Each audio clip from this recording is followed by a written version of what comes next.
In a jaw-dropping congressional hearing, Representative Lucy McBath took Kash Patel to task over his alarming failures on domestic terrorism. What followed was a meltdown that stunned the entire room. In the last few months, the country has experienced a string of horrific, high-profile attacks that have been motivated by racial hatred or political ideology.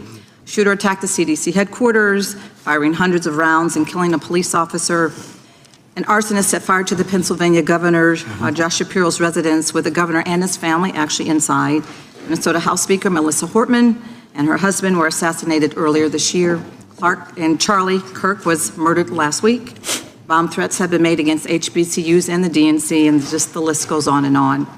I only have just a few minutes today, so I don't want to take a lot of time to go into all the countless and devastating violent crimes and incidents that have happened at our schools or on our streets and in our communities that have just been happening all year long. Mr. Patel, just yes or no, is this type of political violence ever acceptable in your eyes? No. I'm glad that we agree that these heinous acts designed to instill fear and division in our nation are never, ever acceptable, yet each of these incidents has recently taken place under your watch. The FBI's website states that protecting the United States from terrorist acts is the FBI's #1 priority, including from domestic terrorists. Is this still your #1 priority? Domestic terrorism? Preventing domestic terrorism. Our #1 priorities are protecting the homeland and international terrorism and crushing violent crime, and domestic terrorism sort of interlays between both of those. Okay, so well, then I'm glad that you're giving us the right answer, but unfortunately, your actions kind of tell a different story. Earlier this year, you granted the ranks of the FBI's Domestic Terrorism Operations Section.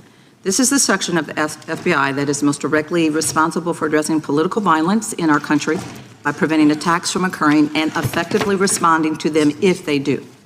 The agents in this section are the ones who stopped an individual stockpiling weapons, who planned to attack schools and churches in Florida and seized bombs made by an ISIS sympathizer in New Orleans.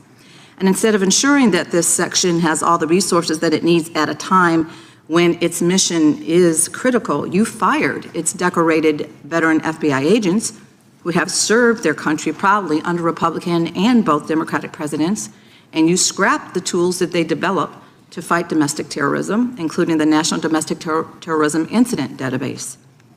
I mean, most of that is just not true. We have 1,700 current DT managed programs. We're up 300% in the amount of cases we brought against nihilistic, violent extremists, including 764, wishing to harm our children. The FBI and the men and women are getting after that problem set more than ever because I've unleashed them to do so. And any situation that these tragic occurrences across the country are somehow singularly my fault or disgusting because that watershed goes down to the men and women at the FBI, and they are not responsible for it. I'm happy to work with you to get them what they need. Gentle lady controls the time. Unanimous consent request. She'll state a request. Thank you very much. Into the record, an article from Reuters titled FBI Scales Back Staffing, Tracking of Domestic Terrorism, Probe Sources Say. Thank you very much. Without objection. I appreciate that. So, Mr. Patel, and it isn't just the domestic terrorism operations section. Under your watch, agents are fully diverting their attention to these anti-immigrant and city takeover operations, leaving our children vulnerable to dangerous networks of online predators, both domestic and international. You pulled more than 120 FBI agents from their normal duties to operate sobriety checks and conduct traffic stops, exposing the FBI's fleet of unmarked cars and thereby making it harder for the FBI to combat violent criminal gangs, foreign intelligence services, and drug traffickers in the process.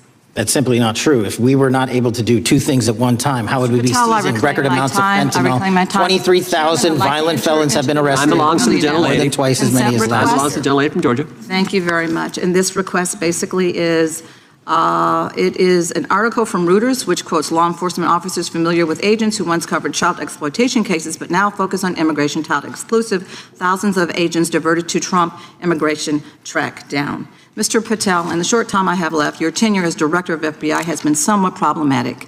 Americans are left definitely less safe under your watch. You have gutted the FBI's ability to keep safe from domestic terrorism. You have sent FBI agents to conduct traffic stops and round up hardworking immigrants who pose no danger to public safety. People even President Trump referred to as good, long-time workers. Your job is to protect and serve the American public. Time to the gentlelady. Spend your time protecting heinous individuals and using the FBI to serve as a political circus. You at times have appeared unequipped. Time to the this country gentlelady has deserves better, expired. and I yield. Gentlelady yields back. May I respond? Sure can. Simply put, what is it? Are we failing? If we're failing, how are we arresting 23,000 violent felons? Twice as many as this time last year. Are we failing?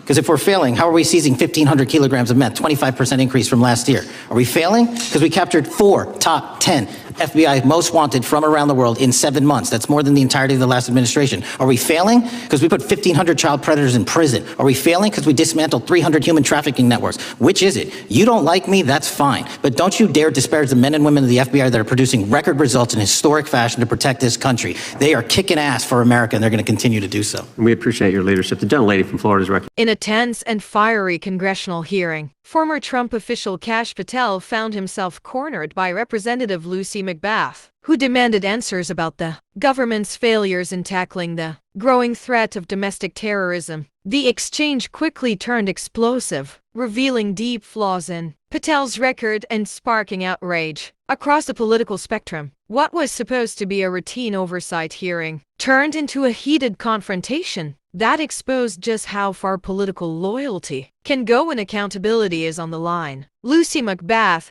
known for her calm but firm questioning style, wasted no time diving into the heart of the matter. She began by laying out alarming statistics: a surge in extremist violence, the increase in hate-fueled attacks, and the documented failure of the previous administration to prioritize domestic terrorism over political optics. McBath's tone was direct and unflinching. "Mr. Patel," she said, "while you were serving in one of the most powerful positions in our national security apparatus, why were these threats ignored?" Kash Patel, visibly tense, attempted to shift the narrative. He claimed the media had exaggerated the domestic terror threat and accused McBath of politicizing national security. But McBath wasn't having it. She countered sharply, pointing to FBI and DHS reports issued under Patel's own watch that clearly identified white supremacist violence as the #1 domestic threat. The room grew silent as she held up one of the reports and asked, "Is this what you call exaggeration?" That's when things began to spiral. Patel's composure cracked. He raised his voice, accusing McBath of misrepresenting the facts and disrespecting the people who serve.